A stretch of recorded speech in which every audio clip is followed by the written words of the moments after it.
Hello दोस्तों, स्वागत है आपका कूल क्लास में। तो आज हम पढ़ेंगे सूफी आंदोलन के बारे में। मध्यकालीन इतिहास में हम पढ़ चुके हैं कि भारत में मुस्लिम का आगमन कैसे हुआ और उसके बाद दिल्ली सल्तनत या सल्तनत काल के बारे में पढ़ चुके हैं।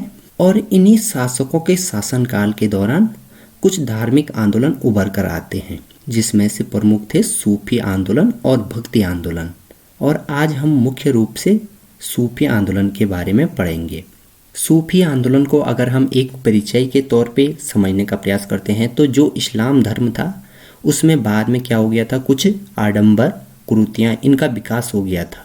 और उन्हीं बाह्य आडंबरों कुरीतियों बुरी आदतों को समाप्त करने के लिए तथा इस्लाम धर्म में सुधार के लिए सूफी आंदोलन का उद्भव होता है। अगर सरल शब्दों में कहें तो जो सूफी आंदोलन था इसका उद्भव जो इस्लाम धर्म था उसमें पवित्रता, शुद्धता और सत्यता लाने के लिए हुआ था। तो आइए इसी पे चर्चा करते हैं। पहला पॉइंट आता है इसमें, सूफी शब्द की उत्पत्ति अरबी के शब्द सूफ अथवा सफा से हुई है। ठीक है, जो सूफी शब्द है इसकी उत्पत्ति किससे हुई है? अरबी भाषा के सूफ या सफा शब्द से हुई है, जिसका अर्थ क्या होता है? ऊन या पवित्रता। अब यहाँ पर समझने का प्रयास करेंगे हम। सफा जो शब्द है वो एक प्रकार का ऊनी वस्त्र होता था। ठीक है, जो सफा होता था वो एक प्रकार का ऊनी वस्त्र होता था, जिसे प्रारंभ में कौन लोग पहनते थे? सूफी लोग पहनते थे। अर्थात हम कह सकते हैं जो सूफी लोग होते थे वो आचार विचार से पवित्र लोग होते थे। थोड़ा सा आप यहाँ पे लॉजिक को समझें। प्राचीन समय में कुछ संत ऐसे हुए हैं जिन्होंने इस्लाम धर्म में पवित्रता लाने के लिए, शुद्धता लाने के लिए, सत्यता लाने के लिए कुछ काम किए हैं। ठीक है, और वे लोग ऊनी वस्त्र को पहनते थे। ठीक है, ऊनी वस्त्र को पहनते थे और उस ऊनी वस्त्र को क्या कहा जाता था? सूफ या सफा कहा जाता था। इसलिए उन संतों को भी सूफी संत कहा गया है। ठीक है, अब ये चीज तो क्लियर हो गई होगी आपकी कि इन लोगों को सूफी संत क्यों कहा गया। आगे बात करते हैं। इस्लाम धर्म में एक सुधारवादी आंदोलन के रूप में सूफीवाद उभर कर सामने आया। ठीक है, जैसे मैंने पहले भी कहा था, इस्लाम धर्म में क्या हो गया था, बाद में जब हजरत मोहम्मद साहब की मृत्यु हो गई थी उसके बाद उसमें बहुत सारी कुरीतियाँ आ गई थी। इन्हीं कुरीतियों को समाप्त करने के लिए तथा इस्लाम धर्म में पवित्रता लाने के लिए इस्लाम धर्म में सूफी आंदोलन का उद्भव होता है। आगे बात करते हैं। सूफी आंदोलन का मुख्य उद्देश्य शिया और सुन्नी के मध्य के खूनी टकराव को समाप्त करना, प्रेम व मानवता का संदेश जन जन तक पहुंचाना था। ठीक है, अब यहाँ पर देखो, इस्लाम धर्म प्राचीन समय में दो भागों में बढ़ गया था, एक सुन्नी और दूसरा शिया। ठीक है, सुन्नी कौन कहलाते थे? जो हजरत मोहम्मद साहब के सिद्धांतों नियमों में विश्वास करते थे वो कहलाते थे सुन्नी। और शिया कौन कहलाते थे? जो अली की शिक्षा में विश्वास करते थे। अली कौन था? अली हजरत मोहम्मद साहब का दामाद था। तो जो इनकी शिक्षा में विश्वास करते थे वो कहलाते थे शिया। ठीक है, परस्पर इन दोनों वर्गों में लगातार संघर्ष चलता रहता था। ठीक है, तो बाद में जो सूफी आंदोलन का उद्भव हुआ उसका मुख्य उद्देश्य क्या था? इन दोनों वर्गों के मध्य जो खूनी टकराव था उसको समाप्त करना तथा प्रेम व मानवता का संदेश जन जन तक पहुंचाना। आगे बात करते हैं। सूफी संतों से शिक्षित शिष्यता ग्रहण करने वालों को मुरीद कहा जाता था। ठीक है, जो सूफी संत होते थे उनसे अगर कोई शिष्य शिक्षा ग्रहण कर रहा है तो उनको क्या कहा जाता था? मुरीद कहा जाता था। आगे बात करते हैं। सूफी जिन आश्रमों में निवास करते थे उन्हें खाना का कहा जाता था। ठीक है, जहाँ पर सूफी संत निवास करते थे और जहाँ से वो अपना प्रचार प्रसार करते थे उस क्षेत्र को क्या कहा जाता था? उस स्थान को कहा जाता था खाना का। ठीक है, यहाँ पर यह मानचित्र इसलिए दर्शाया गया है ताकि सूफी आंदोलन भारत में किस तरह प्रसारित हुआ इसके बारे में हम थोड़ा सा जान सकें। अब देखो, मध्यकालीन भारतीय इतिहास में हमने पढ़ा था सबसे पहले भारत में मुस्लिमों का आक्रमण होता है और मुस्लिमों के आक्रमण के साथ साथ जो इस्लाम धर्म था वो भी धीरे धीरे भारत में प्रवेश करता है। ठीक है, सबसे पहले इस्लाम धर्म का जो प्रचार प्रसार हुआ था वो हुआ था मक्का नामक स्थान पे सऊदी अरब में। ठीक है, और धीरे धीरे यहाँ से मुस्लिम शासकों ने भारत पर भी आक्रमण किया। तो इसके साथ साथ जो इस्लाम धर्म था ये भारत में भी प्रवेश करता है और इसी इस्लाम धर्म के सुधारक में कुछ संत हुए हैं जिन्हें सूफी संत कहा गया है और वो भी भारत में प्रवेश करते हैं उसके बारे में हम आगे पढ़ेंगे। सूफी संत एक ईश्वरवाद यानी एक ईश्वर में विश्वास रखता था। जितने भी सूफी संत हुए हैं वो ईश्वर के विभिन्न रूपों में विश्वास नहीं करते थे, वे ईश्वर को एक मानते थे। और जो सूफी संत थे वे मूर्तिवाद के विरोधी थे। सूफी संतों को विश्वास था कि संगीत और प्रेम से ईश्वर की प्राप्ति हो सकती है, इसलिए वो क्या करते थे, विभिन्न प्रकार की संगीत गोष्ठियों, सूफी समारोह तथा कव्वालियों से ईश्वर को प्रसन्न करने तथा उसकी प्राप्ति के लिए प्रयास करते थे। सूफी संत ईश्वर को क्या मानते थे, प्रियतम मानते थे। ठीक है, ईश्वर को वो प्रियतम मानते थे और स्वयं को प्रियतमा। ठीक है, इस बात को भी आप याद रखें, स्वयं को प्रियतमा मानते थे और ईश्वर को प्रियतम मानते थे। आगे बात करते हैं। 1192 ईस्वी में ख्वाजा मोइनुद्दीन चिश्ती नामक प्रसिद्ध सूफी संत मोहम्मद गौरी के साथ भारत आया। ठीक है, कब? 1192 ईस्वी में। ठीक है, 1192 ईस्वी में भारत पर किसने आक्रमण किया था? मोहम्मद गौरी ने। ठीक है, तराइन का द्वितीय युद्ध हुआ था 1192 ईस्वी में। तो इसी के साथ ख्वाजा मोइनुद्दीन चिश्ती भी भारत आया था। अब देखो 1192 ईस्वी में मोहम्मद गौरी यहाँ से भारत पर आक्रमण करने जाता है। ठीक है, तो इसी के साथ जो ख्वाजा मोइनुद्दीन चिश्ती था वो भी उसके साथ भारत तक चला जाता है।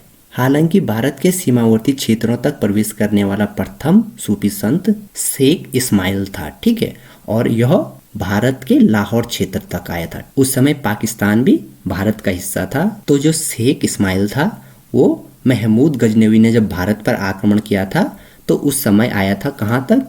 लाहौर क्षेत्र तक। ठीक है, इस चीज को आप नोट रखें, सिर्फ सीमावर्ती क्षेत्रों तक ही शेख इस्माइल आया था। स्थायी रूप से सबसे पहले भारत में कौन आया था? ख्वाजा मोइनुद्दीन चिश्ती आया था। और किसके साथ आया था? मोहम्मद गौरी के साथ भारत में आया था। अब देखो, सूफियों के धर्म संघ दो भागों में विभाजित थे। पहला बादशाह जो इस्लामी सिद्धांतों के समर्थक थे, जो इस्लाम के नियम कानून सिद्धांत में विश्वास करते थे, वो बादशाह कहलाए।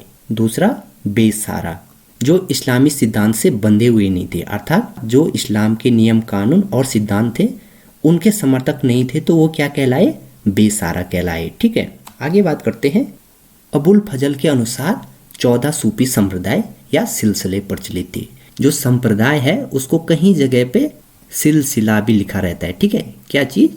सिलसिले या सिलसिला लिखा रहता है। इन दोनों शब्दों का जो सेंस निकलता है वो एक ही निकलता है। अब अबू फजल के अनुसार 14 सूफी संप्रदायों का प्रचलन था, लेकिन हम मुख्य रूप से 6 सूफी संप्रदाय या सिलसिलों के बारे में पढ़ेंगे जिनका प्रचलन मुख्य रूप से भारत में भी था। ठीक है, पहला सूफी संप्रदाय या सिलसिला था चिश्ती संप्रदाय और इसके संस्थापक कौन थे?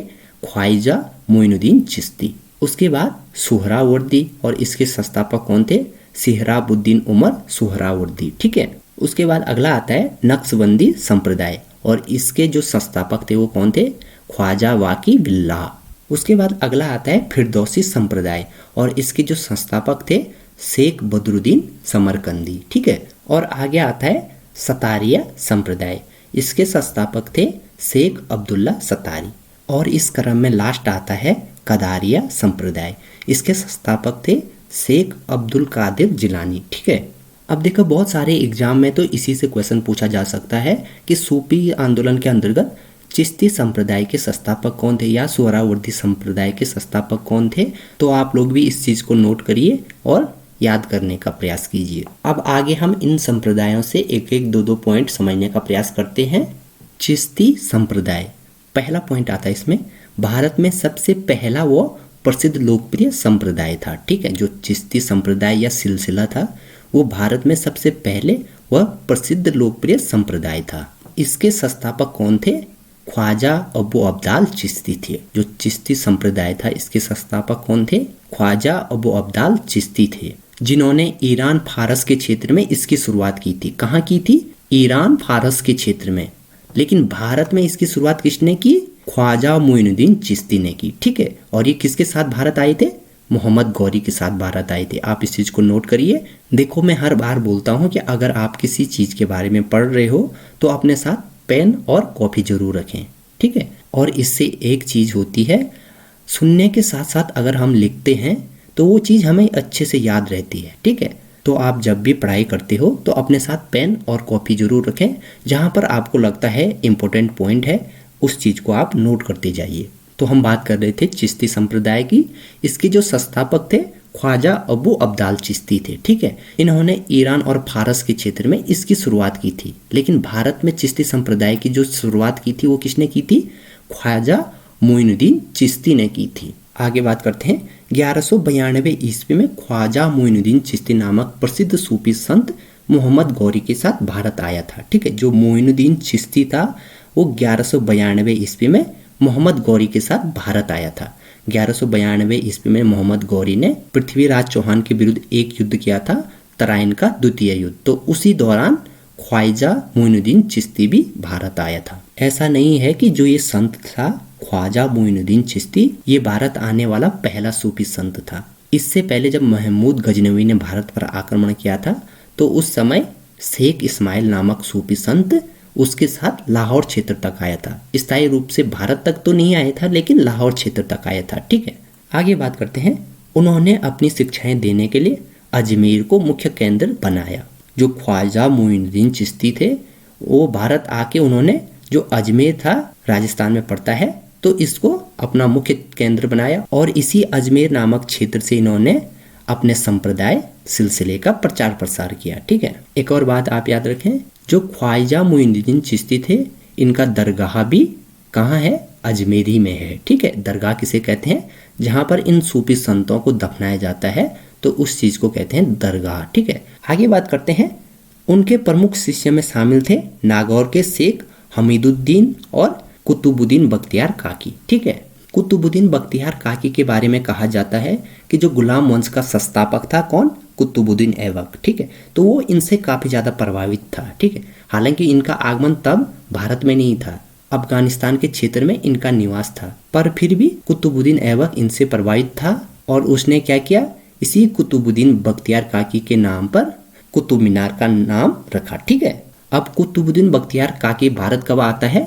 जब इल्तुतमिश का शासनकाल रहता है, ठीक है। इसके शासनकाल में कुतुबुद्दीन बख्तियार काकी भारत आता है और भारत में अपने संप्रदाय या सिलसिले का प्रचार प्रसार करता है। आगे बात करते हैं। उसके बाद जो अगले प्रमुख संत हुए बाबा फरीद, और इनका पूरा नाम क्या था? शेख फरीदुद्दीन गजे सक्कर, ठीक है। पर ज्यादातर ये बाबा फरीद के नाम से ही प्रसिद्ध रहे। बाबा फरीद बख्तियार काकी के शिष्य थे, ठीक है। वही बख्तियार काकी जिनके नाम पर कुतुब मीनार का नाम रखा गया और इल्तुतमिश के शासनकाल के दौरान बख्तियार काकी क्या आया था? भारत में आया था। कहा जाता है कि बाबा फरीद ने अपने जीवन के अंतिम समय में 3 शादियां की थी और उसमें से एक शादी उसने बलवन की पुत्री से की थी, तो इसलिए वो बलवन के दामाद भी थे। आगे बात करते हैं। बाबा फरीद की रचनाएं गुरु ग्रंथ साहिब में शामिल हैं। इसके संदर्भ में भी कहा जाता है कि जो सिखों के गुरु थे वो बाबा फरीद से काफ़ी ज़्यादा प्रभावित थे। तो इसी वजह से जब अर्जुन देव के समय गुरु ग्रंथ साहिब का संकलन हुआ तो उस समय बाबा फरीद के जो उपदेश थे, जो विचार थे, उनको भी गुरु ग्रंथ साहिब में शामिल किया गया, ठीक है। गुरु ग्रंथ साहिब क्या है? सिखों का पवित्र ग्रंथ है। इसके बाद चिश्ती संप्रदाय का अगला प्रमुख संत हुआ शेख निजामुद्दीन औलिया, ठीक है। शेख निजामुद्दीन औलिया चिश्ती संप्रदाय के सबसे लोकप्रिय संत थे। कौन? शेख निजामुद्दीन औलिया। इनका खानका दिल्ली में स्थित था, ठीक है। खानका किसे कहते हैं? मैंने पहले भी कहा था, खानका जहाँ पर सूफी संत निवास करते थे और वहाँ से अपना प्रचार प्रसार करते थे, तो उस क्षेत्र, उस निवास स्थल को खानका कहा जाता था। तो शेख निजामुद्दीन औलिया का खानका कहाँ था? दिल्ली में था। इनके प्रमुख शिष्य थे शेख सलीम चिश्ती, अमीर खुसरो, अमीर हसन दहलवी। आगे बात करते हैं। अपने जीवन काल के दौरान जो शेख निजामुद्दीन औलिया था, इसने दिल्ली सल्तनत के 7 शासकों का शासन देखा। निजामुद्दीन औलिया के जीवन चक्र में उसने सल्तनत काल में 7 शासकों का शासन देखा। शेख निजामुद्दीन औलिया के परम शिष्य थे अमीर खुसरो, ठीक है। अमीर खुसरो एक कवि और संगीतकार थे, तो ये निजामुद्दीन औलिया के सबसे परम प्रिय शिष्य थे। अमीर खुसरो के बारे में भी कहा जाता है कि ये दिल्ली सल्तनत के बहुत सारे शासकों के दरबार में रहे, लगभग बलवन से लेकर मोहम्मद बिन तुगलक तक के दरबार में रहे थे। आगे बात करते हैं। शेख निजामुद्दीन औलिया का गयासुद्दीन तुगलक को कहा गया प्रसिद्ध वाक्य है, दिल्ली अभी दूर है। बहुत सारे एग्जामों में पूछा जाता है कि दिल्ली अभी दूर है किसके द्वारा किस शासक को कहा गया है। तो निजामुद्दीन औलिया ने गयासुद्दीन तुगलक को कहा था कि दिल्ली अभी दूर है। अब क्यों कहा था, इसका कारण को समझने का प्रयास करते हैं। अब जो शेख निजामुद्दीन औलिया था, इसके और गयासुद्दीन तुगलक के आपसी संबंध अच्छे नहीं थे। शेख निजामुद्दीन औलिया की जो लोकप्रियता थी वो लगातार बढ़ रही थी और इस वजह से गयासुद्दीन तुगलक इनसे ईर्ष्या का भाव रखता था। अब होता क्या है, 1325 ईस्वी में गयासुद्दीन तुगलक बंगाल अभियान पर गया हुआ था, ठीक है। और वहां से लौटते समय गयासुद्दीन तुगलक ने क्या किया, एक धमकी भरे संदेश में शेख निजामुद्दीन औलिया को दिल्ली छोड़ने के लिए कहा।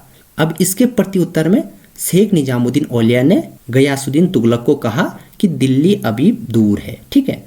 तो अब आप अच्छी तरह समझ गए होंगे कि दिल्ली अभी दूर है किसने किसको कहा और क्यों कहा, ठीक है। आगे बात करते हैं। शेख निजामुद्दीन औलिया के बाद अगले प्रमुख चिश्ती संप्रदाय के संत हुए शेख नसीरुद्दीन चिराग चिश्ती, ठीक है। शेख निजामुद्दीन औलिया ने इनको अपना उत्तराधिकारी घोषित किया और इनका जो खानका था वो दिल्ली में स्थित था, ठीक है। दिल्ली के क्षेत्रों से ही ये अपना प्रचार प्रसार किया करते थे। इसके बाद चिश्ती संप्रदाय के जो अंतिम प्रमुख संत हुए वो शेख सलीम चिश्ती हुए, ठीक है। और इनका जो खानका था वो कहाँ था, फतेहपुर सिकरी, ठीक है, जो पड़ता है आपका उत्तर प्रदेश में, ठीक है। और ये किसके समकालीन थे, ये अकबर के समकालीन थे। अकबर के बारे में कहा जाता है जब अकबर को पुत्र की प्राप्ति नहीं हो रही थी तो ये शेख सलीम चिश्ती के दरबार में जाते हैं और उनके आशीर्वाद से अकबर को पुत्र की प्राप्ति होती है, जिसका नाम वो बाद में सलीम रखते हैं और जो बाद में जहांगीर के नाम से प्रसिद्ध होता है। इसमें मुख्य रूप से आप एक चीज नोट करते जाइए, जो संप्रदायों के संस्थापक हैं उनको और उनके जो खानका हैं उनको आप विशेष रूप से नोट करते जाइए, ठीक है। चिश्ती संप्रदाय के बाद अगला संप्रदाय आता है सोहरावर्दी संप्रदाय। सोहरावर्दी संप्रदाय या सिलसिले के संस्थापक थे शिहाबुद्दीन या जिहाबुद्दीन उमर सोहरावर्दी, ठीक है। कहीं कहीं पे जिहाउद्दीन भी लिखा रहता है तो इस चीज को भी आप नोट करते जाइए। जो सोहरावर्दी के संस्थापक थे शिहाबुद्दीन या जिहाउद्दीन उमर सोहरावर्दी, ठीक है। और इन्होंने सोहरावर्दी संप्रदाय का जो प्रचार प्रसार किया वो उत्तरी पश्चिमी भारत के सिंध प्रदेशों में किया, ठीक है। कहाँ पर, सिंध प्रदेशों में। और इसके बाद भारत में इसकी स्थापना किसने की, शेख बहाउद्दीन जकारिया ने की, ठीक है। मुख्य रूप से भारत में इसकी स्थापना किसने की, शेख बहाउद्दीन जकारिया ने। इसने मुल्तान में अपना खानका बनवाया, ठीक है। और मुल्तान से ही ये क्या करते थे, अपने सिलसिले या संप्रदाय का प्रचार प्रसार किया करते थे। आगे बात करते हैं। सूफी आंदोलन में अगला जो मुख्य संप्रदाय उभर कर आता है वो आता है फिरदौसी संप्रदाय, ठीक है। और इसके जो संस्थापक थे शेख बदरुद्दीन समरकंदी। फिरदौसी संप्रदाय या सिलसिला सोहरावर्दी सिलसिले की ही एक शाखा थी। जो सोहरावर्दी सिलसिला था उसी की एक शाखा थी फिरदौसी संप्रदाय। और इसका कार्य क्षेत्र कहाँ था, बिहार, स्पेशली बिहार के राजगिरी क्षेत्र से यह मुख्य रूप से संबंधित था, ठीक है। और इसी क्षेत्र से अपने संप्रदाय का प्रचार प्रसार किया करता था। फिरदौसी संप्रदाय के प्रमुख संत हुए सैफुद्दीन याहिया मनेरी और हुसैन बाल्की, ठीक है। जो ये फिरदौसी संप्रदाय था इसको शेख शरीफ उद्दीन याहिया ने लोकप्रिय बनाया था, ठीक है। इसके बाद अगला संप्रदाय या सिलसिला आता है सतारिया संप्रदाय। तो इसके संस्थापक थे शेख अब्दुल्ला सतारी। सतारिया संप्रदाय के संस्थापक थे शेख अब्दुल्ला सतारी, ठीक है। और इसका जो प्रमुख केंद्र था वो बिहार था। सतारिया संप्रदाय भी फिरदौसी संप्रदाय की तरह बिहार क्षेत्र में काफी लोकप्रिय था। आगे बात करते हैं कदारिया संप्रदाय के बारे में। कदारिया संप्रदाय के जो संस्थापक थे शेख अब्दुल्ला कादिर जिलानी थे, ठीक है। हालांकि भारत में इन्होंने इसकी शुरुआत नहीं की थी। भारत में इसकी शुरुआत किसने की थी, सैयद मखदूम जिलानी ने की थी, ठीक है। इन्होंने इराक और फारस के क्षेत्र में इसकी शुरुआत की थी और भारत में इसको लेकर कौन आए, सैयद मखदूम जिलानी लेकर आए। कदारिया संप्रदाय के बारे में कहा जाता है कि जो कदारिया संप्रदाय था वो शिया मत का विरोधी था, ठीक है, और गाना बजाने का भी सख्त विरोधी था। अब देखो शिया के बारे में मैंने पहले भी कहा था, जो इस्लाम धर्म था वो दो वर्गों में बढ़ गया था, एक शिया और दूसरा सुन्नी, ठीक है। जो सुन्नी मत वाले थे वो हजरत मोहम्मद साहब यानी इस्लाम के कानून नियमों में विश्वास रखते थे, और दूसरा शिया जो अली की शिक्षाओं में विश्वास रखते थे। अली कौन था? अली हजरत मोहम्मद साहब का दामाद था, तो जो उनकी शिक्षाओं में विश्वास रखते थे वो शिया कहलाते थे, ठीक है। लेकिन जो कदारिया संप्रदाय था वो जो शिया मत था उसका सख्त विरोधी था, ठीक है, और साथ ही साथ गाना बजाना, संगीत, नृत्य इसका भी विरोधी था। कदारिया संप्रदाय भारत में जब सिकंदर लोदी का शासन था, लोदी वंश के अंतर्गत, तो उस समय प्रचलित था, ठीक है, और सिकंदर लोदी भी कदारिया संप्रदाय का समर्थक था। आगे बात करते हैं। राजकुमार दारा शिकोह शाहजहां का ज्येष्ठ पुत्र कादरी या कदारिया संप्रदाय के मुल्ला शाह का शिष्य था, ठीक है। अब शाहजहां का जो बड़ा पुत्र था कौन? दारा शिकोह, ठीक है, ये भी कदारिया संप्रदाय का समर्थक था। इसके बाद अगला संप्रदाय आता है नक्शबंदी संप्रदाय, ठीक है। नक्शबंदी संप्रदाय या सिलसिले के संस्थापक थे ख्वाजा बाकी बिल्ला, और नक्शबंदी संप्रदाय के बारे में कहा जाता है कि वह सर्वाधिक कट्टर सिलसिला या संप्रदाय था। ये जो नक्शबंदी संप्रदाय या सिलसिला था ये इस्लाम के नियमों कानूनों का कड़ी रूप से पालन करता था, ठीक है, इसलिए इसको सर्वाधिक कट्टर सिलसिला या संप्रदाय माना गया। इस नक्शबंदी संप्रदाय का जो प्रभाव क्षेत्र था वो था कश्मीर में, ठीक है, और कश्मीर से ही वो अपने इस संप्रदाय का प्रचार प्रसार किया करता था।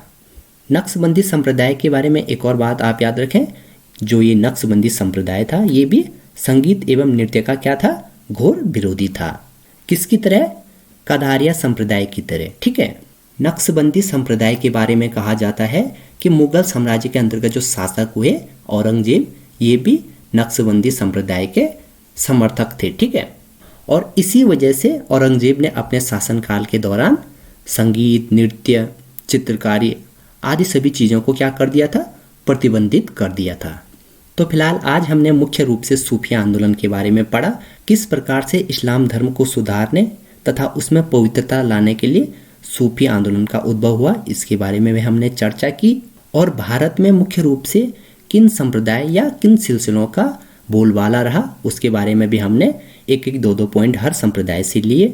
आप लोग इसमें से एक चीज़ नोट करिए, जो संप्रदाय हुए या जो सिलसिले हुए उन्हें और उनके जो संस्थापक थे, ठीक है, क्योंकि कई बार एग्जाम में यही क्वेश्चन बनते हैं कि इस संप्रदाय के संस्थापक कौन थे, तो उसको आप लोग नोट करिए। और अगले वाली वीडियो में हम भक्ति आंदोलन के बारे में पढ़ेंगे। भक्ति आंदोलन के बारे में भी हम अच्छे से समझने का प्रयास करेंगे। तो फिलहाल आज की वीडियो के लिए इतना ही। अगर आपको वीडियो पसंद आई तो वीडियो को लाइक करें, कमेंट करें, शेयर करें, और अगर आप चैनल पे नए हो तो चैनल को सब्सक्राइब करें, ताकि मैं लगातार ऐसी ही वीडियो आप लोगों तक पहुंचाता रहूं। सो मिलते हैं आप लोगों से नेक्स्ट वीडियो में, तब तक के लिए बाय बाय।